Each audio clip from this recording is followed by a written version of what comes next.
Hello दोस्तों, नमस्कार। मैं कुमार अजय, स्वागत है आपका स्पीड 11 एकेडमी में। तो आइए आज हम इस वीडियो में बात करने वाले हैं प्रतिशत के टाइप नंबर 4। और इस टाइप नंबर 4 में हम लोग बात करेंगे यानी आय, खर्च और बचत पर आधारित कॉन्सेप्ट को पहले देखेंगे, उसके बाद हम लोग क्वेश्चन की बात करेंगे। तो चलिए हम लोग सबसे पहले ये देखना है कि कोई व्यक्ति आय कहता है यानी जिसको इनकम बोलते हैं, यानी इसी को हम लोग हिंदी में आय कहते हैं। यानी खर्च जिसको इंग्लिश में हम लोग एक्सपेंडिचर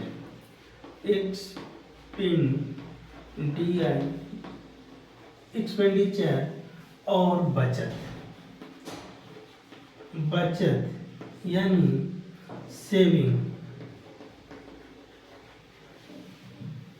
यानी इनकम, एक्सपेंडिचर और सेविंग की बात करेंगे हम लोग, यानी आय, खर्च और बचत की बात करेंगे। यानी इनकम यानी कोई भी व्यक्ति वह जितनी रुपया कमाता है तो समझिए वह उसका इनकम है। और खर्च की बात करते हैं, यदि कोई जितना खर्च कर देता है, जैसे मार्केट में गया और 50 रुपया खर्च कर दिया तो उसका खर्च हो गया। और बचत यानी कमाने के बाद और खर्च करने के बाद कुछ न कुछ वह बचत भी करता है। तो आइए इसको हम लोग समझते हैं।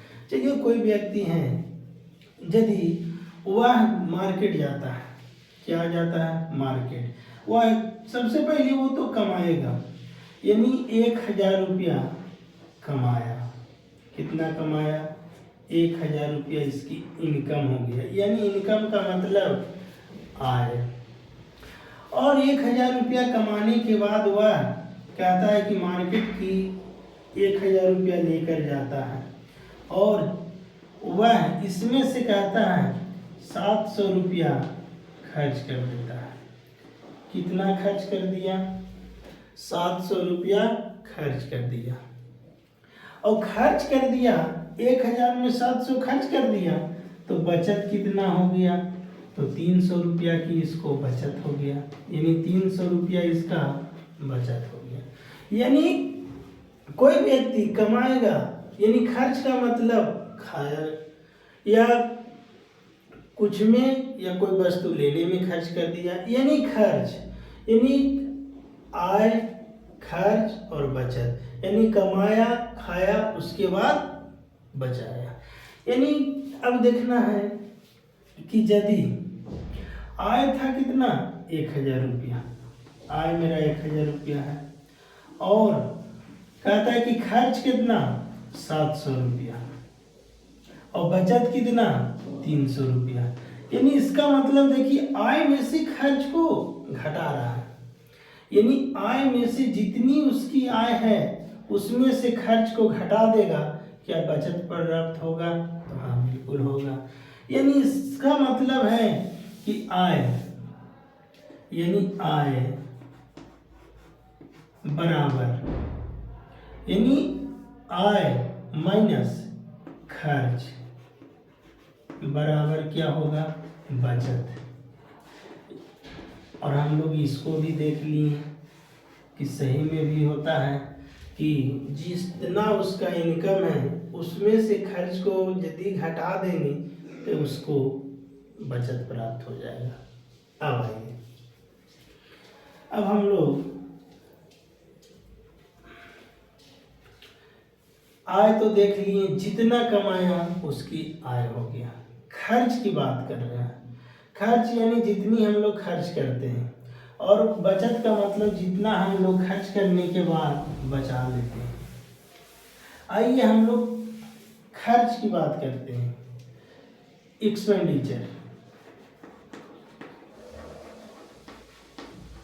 एक्सपेंडिचर यानी खर्च। देखिए खर्च जो है ना वो दो प्रकार के हैं, दो तरह से खर्च करते हैं। एक जिसको रेगुलर खर्च और एक होता है शेष खर्च, यानी इसको हम लोग को समझना है। यानी रेगुलर खर्च और शेष खर्च, किसको हम लोग रेगुलर खर्च कहेंगे और किसको हम लोग शेष खर्च कहेंगे। चलिए तो इसको समझते हैं। कोई व्यक्ति है जो 1000 रुपया उसका आय है। कितना आय है?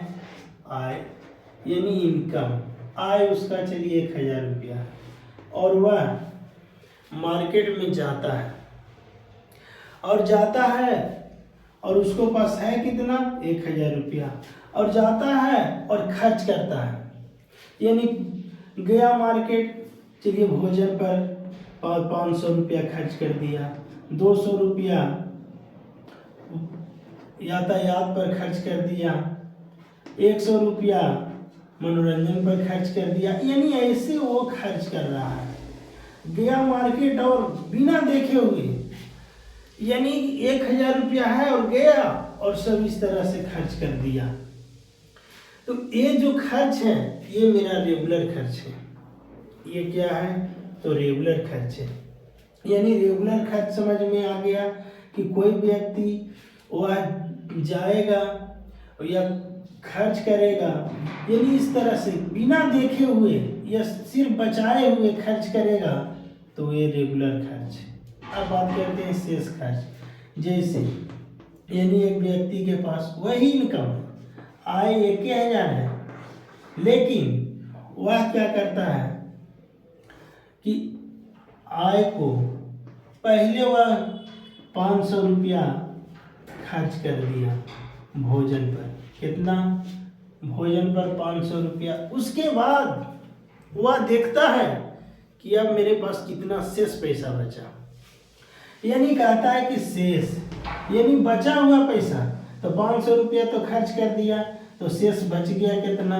500 रुपया शेष बचा। तो इसमें से अब देख करके खर्च करेगा कि ओ मेरे पास तो 500 रुपया है, अब हम यातायात या मनोरंजन पर खर्च करना है या कुछ पर खर्च करना है। तो चलिए इसमें से वो सोच करके खर्च करेगा कि नहीं, चलिए यातायात पर हम 100 रुपया खर्च करते हैं। किस पर? यातायात पर खर्च कर दिया। यानी 500 रुपया पहले भोजन पर कर दिया और शेष जो बचा यानी 500 रुपया, और शेष में से 100 रुपया यातायात पर खर्च कर दिया, तो शेष इसको बच गया कितना? तो शेष बच गया 400 रुपया।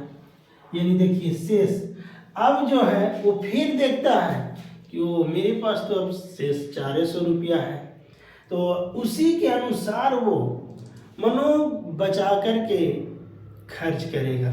तो जो शेष खर्च आप लोग समझ में आ गया कि रेगुलर खर्च यानी बिना देखे हुए खर्च कर देगा, यानी रेगुलर खर्च हो गया। यानी और शेष खर्च का मतलब बचा करके खर्च, देख करके खर्च करेगा। जैसे 1000 रुपया वो ले गया और 500 रुपया खर्च कर दिया, तो शेष यानी क्वेश्चन में शेष कहेगा, और शेष का मतलब क्या? बचा हुआ पैसा, और बचा हुआ पैसे में से ना फिर वो खर्च करेगा। तो बचा हुआ पैसा में फिर वह जितना इच्छा होगा, मानो कम बचेगा तो कम खर्च करेगा। यदि ज़्यादा पैसा बच रहा है कि नहीं अभी मेरे पास ज़्यादा पैसा है, तो ज़्यादा उसके अनुसार खर्च करेगा। तो रेगुलर खर्च और शेष खर्च आपको समझ में आ गया होगा। तो यानी इसमें हम लोग रेगुलर खर्च और शेष खर्च इसी को क्लियर करना था। अब देखिए क्वेश्चन की बात करेंगे, यानी अब इसमें हम लोग क्वेश्चन की बात करते हैं। चलिए हम क्वेश्चन एक लिखते हैं। कहता है एक व्यक्ति अपनी मासिक आय का, एक व्यक्ति अपने मासिक आय का 20% भोजन पर 20% भोजन पर, 20% वस्त्र पर, 10% यातायात पर तथा 5% मनोरंजन पर। मनोरंजन पर खर्च करने के बाद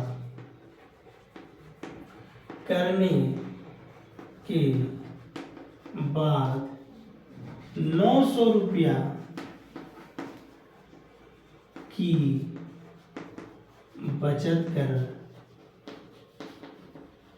बचत कर लेता है, तो उस व्यक्ति का मासिक आय ज्ञात करें।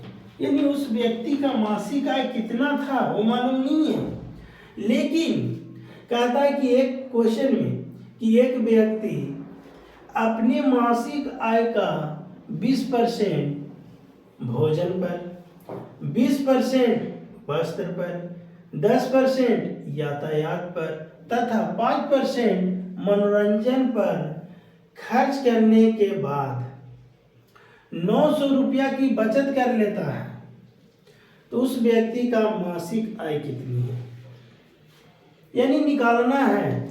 सबसे पहले ये क्वेश्चन को देखते हमको समझ में आना चाहिए कि क्वेश्चन रेगुलर खर्च है या शेष खर्च है। इसमें देखिए कहीं पे शेष की बात नहीं किया है, और व्यक्ति अपने मासिक आय जैसे ही मिला 20% भोजन पर, 20% वस्त्र पर, 10% यातायात पर और 5% मनोरंजन पर, यानी खर्च कर दिया, यानी शेष की बात नहीं कह रहा। इसका मतलब ये क्या है, तो रेगुलर खर्च पर आधारित है। अब आइए, तो खर्च करने के बाद 900 रुपया की बचत कर लेता है, तो सबसे पहले उस व्यक्ति का मासिक आय तो आय मालूम नहीं था, लेकिन यदि परसेंट में दिया हुआ है तो व्यक्ति की मासिक आय क्या परसेंट हुआ होगा, तो 100% रख देंगे।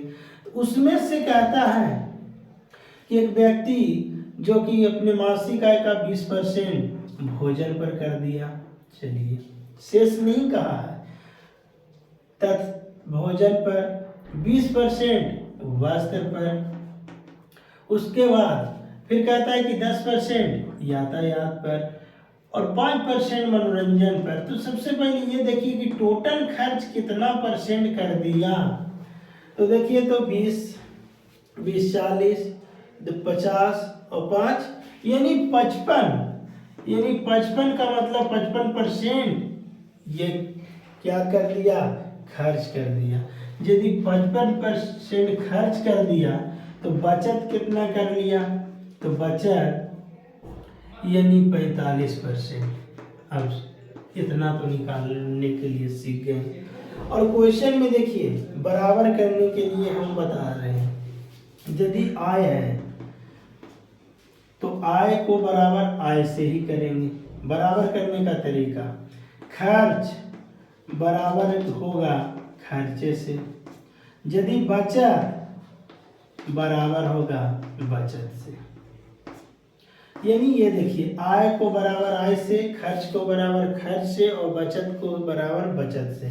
लेकिन देखिएगा क्वेश्चन में क्या कह रहा है कि 900 रुपया बचत कर लेता है, तो क्या हम खर्च से बराबर करें कि बचत से कि आय से, तो नहीं, ये बचत कह रहा है 900 रुपया की बचत। तो यहाँ देखिए ये तो क्वेश्चन में दिया हुआ 900 रुपया बचत, इसमें बात करते हैं कि 900 रुपया परसेंट में बचा रहा है कितना, यानी प्रतिशत में 45% और क्वेश्चन में बचत कर रहा है 900। तो क्या 45% बराबर 900 ऐसा लिख सकते हैं? हाँ बिल्कुल लिखेंगे। कह रहा है कुछ व्यक्ति का मासिक आय, तो मासिक आय कुछ पता नहीं है, तो देखिए यही तो है मासिक आय कितना 100, तो निकाल लीजिए 100% बराबर, यानी देखिए गुना 45 दूना 90 पर 1 जीरो, तो 100 दूना 200 पर 1 जीरो, यानी उस व्यक्ति की मासिक आय कितना था, तो 2000 रुपया। और गुना करने के लिए हम लोग बता चुके हैं कि यदि 2 बराबर 3 तो 6 बराबर कितना, या 4 बराबर कितना। तो देखिए, तो इधर गुना है तो 2 से करेंगे तो 2 दूना 4, तो 3 दूना 6, यानी इसी तरह से अगर इधर नहीं है तो इधर से गुना करेंगे। 45 दूना 900 और 100% बराबर 2000, यानी उस व्यक्ति का मासिक आय पता चल गया कि 2000 रुपया है।